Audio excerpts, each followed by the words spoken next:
Assalamualaikum, nama saya Nazakira binti Abdullah daripada kelas 5 berarti. Saya bersekolah di SMK Pekalang Hulu. Saya ingin menyampaikan tugasan yang bertajuk dari Ramadan. Saya menetap di kediaman Abu Noh. Jadi biasa-biasa sajalah pengasaran saya pada hari ini. Kami pergi sekolah macam biasa juga. Cuma selepas solat asar, saya diberi amanah untuk membimbing majlis tadarus selama 15 minit bersama adik-adik di kediaman Abu Noh. Sekarang menunggu majlis buka puasa, kami mengadakan majlis tahlil yang dibimbing oleh Babangah. Alhamdulillah kami berbuka juadah biasa-biasa saja. Cuma kadang-kadang kami dijemput berbuka di masjid, hotel dan beberapa lokasi lain. Ada juga kami keluar membeli di bazar dan menikmati juadah yang dibeli bersama-sama lepas solat maghrib di koridor surau.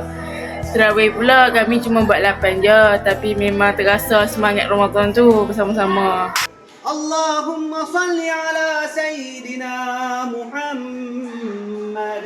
Berharap semoga Ramadan kali ini lebih bermakna. Semoga segala amalan kita pada bulan Ramadan diterima Allah. Amin. Sekian dari saya, Nazakira binti Abdullah. Wassalam.